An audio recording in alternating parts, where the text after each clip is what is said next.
One of the most surprisingly highly requested classes has been Lone Exile.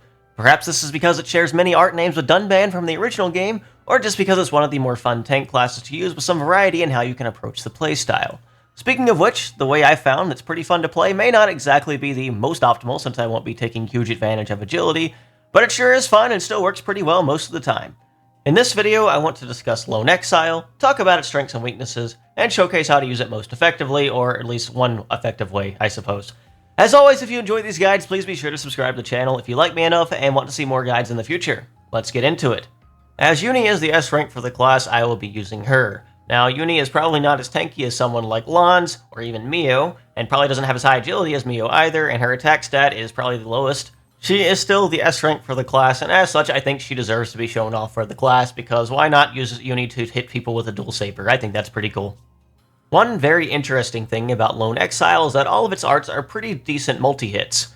The first art we have is Demon Slayer, which is actually the weakest art, but it also has, I think, probably the shortest Kev's art cooldown in the game at only 10 seconds, and will boost aggro generated when using the art by 100%. This is a good general art to have just because of the short cooldown and the ability to use it pretty often to gain aggro, especially at the start of battle.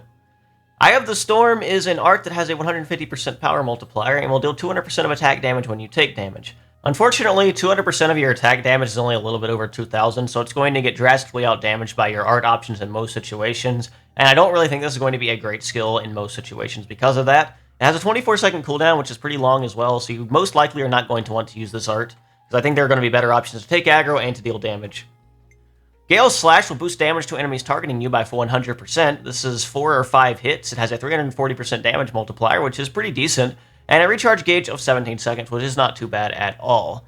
Now, because of the multi-hit properties of it, you can actually do some funny things with this art along with Soaring Tempest, and I'll be showing that off a little bit later with the build I like to use.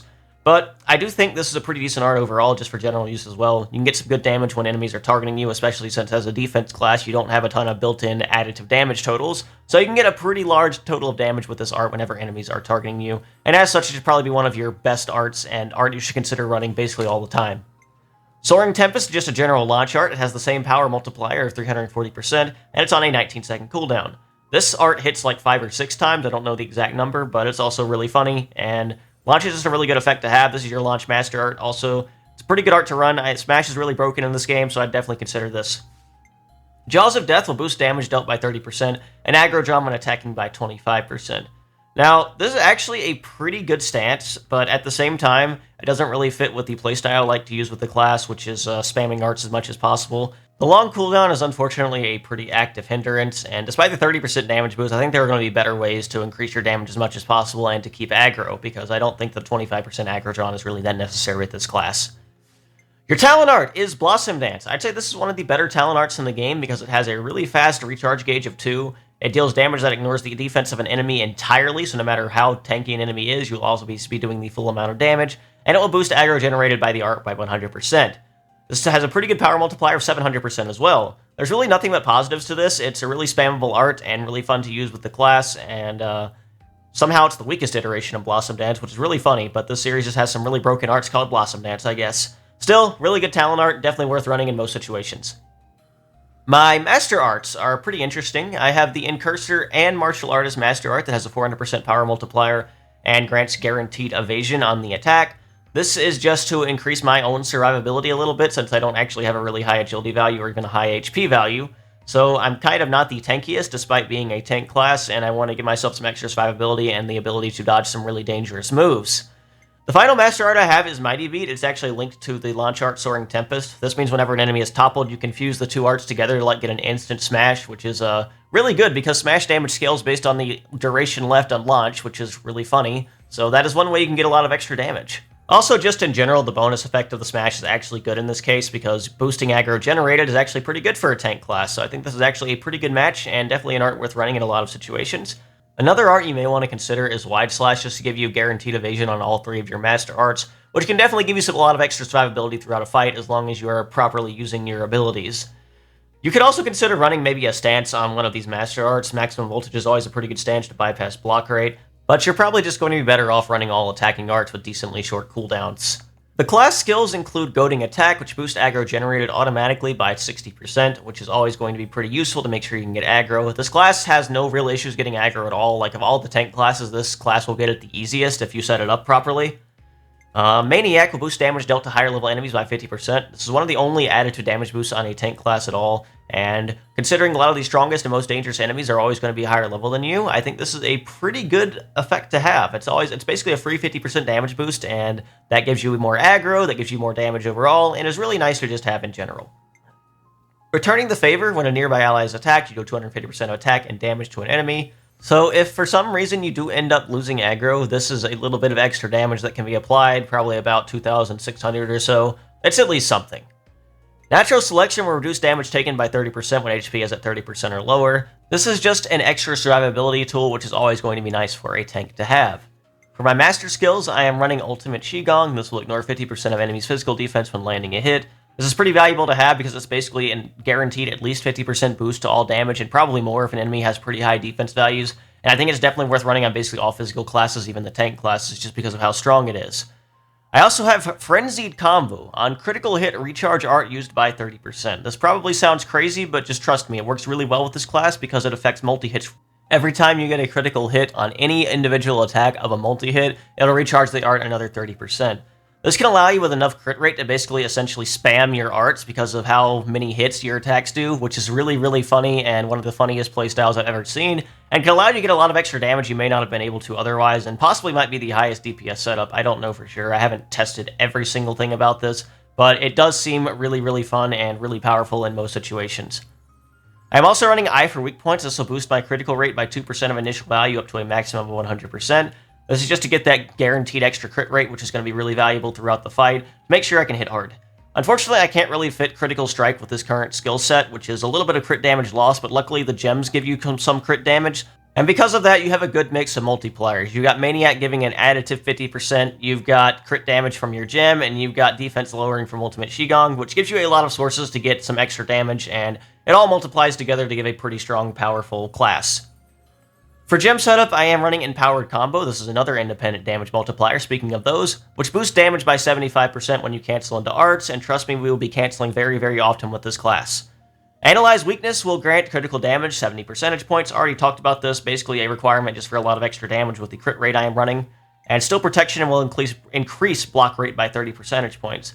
This is just in case something gets through the evasion arts I have. I've got a little bit of a buffer to help myself stay alive, since my max health and defenses aren't the greatest with this class, and honestly, I'm running it more offensive than I probably should, but even if you were doing a more agility-focused setup, this is still a pretty good gem to have, because it directly decreases a lot of damage you would take if you do end up getting hit. So I think it's very valuable for that reason alone.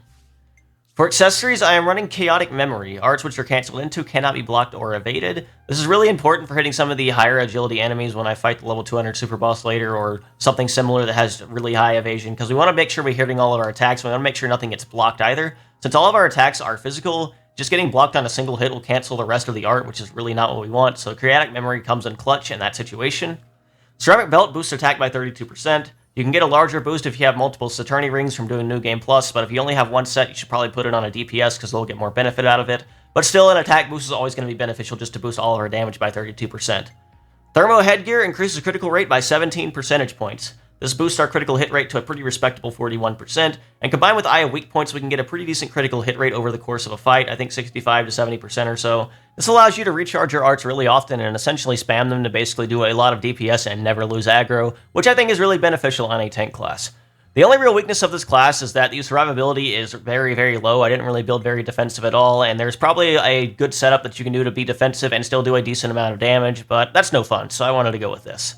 With all that said, let's take a look at the practical application of this build. So we're going to start things off against level 125, Livia Lord Imperio, or however you pronounce this. And the start of the fight, just kind of building up the crit rate with Eye for weak points, and then eventually we'll be able to just kind of spam throughout the entire fight. Now, I have Blossom Dance up. I'm probably going to be using it the most often just because I want to keep my art cancel chain going, but it's definitely a useful option to have. It can be very useful to make sure that you're staying alive with 1 HP, because it does give you that little bit of invincibility if you're at low health and doesn't automatically kill you if you're in the art animation, so that's something that's nice. Right, now that we're at this point, you can kind of see that every time I use Sword and Tempest, it instantly comes back off cooldown, and the same thing with Gale Slash. which is really funny. If we're inside the fast recharge circle, we only need 3 hits to get full recharge instead of the 4, which is really nice as well. And at this point, I'm just kind of spamming arts a bunch. And you can kind of see that I'm basically never running out of recharge. I'm just kind of able to go into everything I want to do.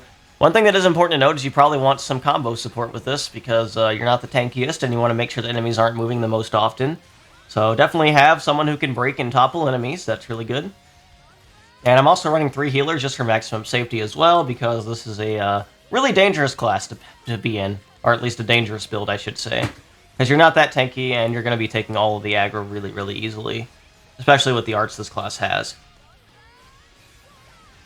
Hopefully this is just kind of a way to show off just like how much insane damage I'm doing. Like I'm getting like 20,000 per like each of these multi-hits, and like my master arts are doing a pretty decent amount as well.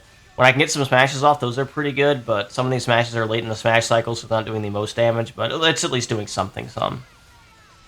So I got a smash there. Chain attack's ready to go at any time, but I do this entire fight without chain attacking just because I wanted to show off all the damage potential of the class. Yellow Slash in particular is really strong, especially if part of a fusion combo, just because of the extra damage you get when attacking an enemy that has aggroed you. So I try to use that one pretty often. Though Soaring Tempest is more reliable, just because it's more hits, so you're more likely to get it. But at the same time, it's not really a big deal, and you're still able to get plenty of damage, as you see here. Basically, all my attacks are critting at this point, which is, well, not all of them, but enough attacks are critting at this point. I basically get all the cooldown on every art I use. At least my regular arts. The master arts are still, unfortunately, not multi-hits, so they can't get that, but they're useful to have for the guaranteed evasion that you can use in certain situations. And since the arts on the left side are longer than the arts on the right side, sorry, reversed. The arts on the right side are longer than the arts on the left side. That gives you additional invincibility with the evasion, so that's actually kind of nice in this situation. Right now he's almost dead, and as you can see, I'm kind of in no danger currently. And I can use my evasion arts for actual evasion if I was in danger instead of just kind of spamming master arts, but sometimes it's fun to spam master arts because they're really strong. You get a 50% damage boost if you use a fusion art. And I'll probably do a build showing off the chain attack function in a little bit, where I fight the level 200 super boss, which is where chaotic memory really comes into play. If you're fighting level 125, you could probably get away running something else, but I do like just guarantee myself I always hit every attack and always go through block rate, but at the same time, it's not necessarily required. It's just nice for this class in particular because of all the multi-hits. But regardless, you see, I've kept aggro this entire time. I never even came close to losing it, so that's at least one positive of it. The negative, like I said, is just the actual tankiness of the class is not nearly as high as other classes, especially with the build I'm running. If you want to run like an agility build, you can definitely do that and have plenty of success. And even if you're not doing as much damage, you can still be pretty good. Unfortunately, the art cooldowns are going to be much more of a pain in that situation. With my current setup, I actually think this class outdamages Zephyr pretty easily, just because you're basically able to spam all of your strong arts extremely often. But with a normal general evasion setup, Zephyr's going to win every time just because of the much better art cooldowns on their primary arts. Fortunately, though, not really a huge deal. Now, sometimes at the start of these fights, you can be put in a kind of a bad situation. I think in this one, I end up actually dying pretty early on in the fight before it starts going really well afterwards. Unfortunately, this super boss has a mechanic known as Doom as well, which I really need to watch out for. And sometimes you're not always able to do that, like right there, Ultra Play Bite. Actually, just straight up would have one-shot me even without Doom, but you know, still, I'm gonna blame Doom anyway. Fortunately, after this point, everything goes much smoother the rest of the fight. Ashura is able to choke up the tanking duties for a little bit, which is really nice. And then from there, once my arts come off cooldown, I'm able to start kind of going ham again.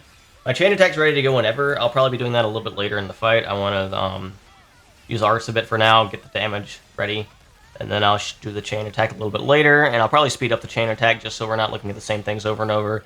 Because a lot of the damage from the chain attack is going to come from the instant launch smash combo, because that's just something that's really good to do, and really powerful.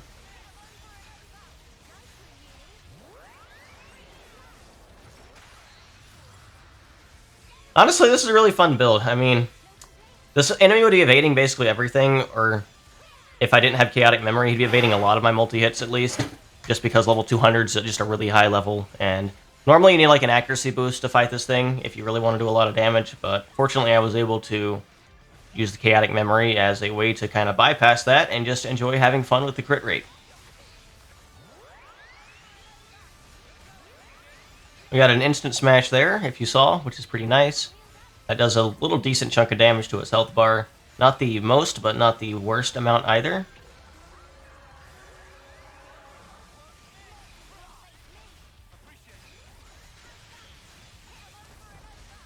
Now, like I said, I would be using Blossom Dance more often if this was a more general build, just because it's a really good Master Art. I use it here. The problem is, I just don't use it too often just because it would interrupt the cancel windows, because you can't cancel out of your talent art, unfortunately. If you could, it would be a great art, and I would use it even more often, but as it stands right now, it's unfortunately not the most beneficial. So, as you can see, a lot of the times I'll get kind of low on health from an attack, but I'll be able to survive it just barely anyway, and that's kind of when I can put myself in a decent situation. Now here I go for the instant launch smash combo again, or someone else launches first, but I still get a decent smash out of it, and now that he's broken again, I'm going to go into the chain attack, and I'll be speeding it up a little bit from here. Basically, from here, what I want to do is get a topple, and then on a later round, I'll get the launch smash combo, and then I'm going to do a break and topple again, and then on the final round, I'll get the remaining launch smash and kill. Having that instant launch smash is pretty nice. It can make it to where you can use less arts in a chain attack and get the desired result, which is always going to be useful.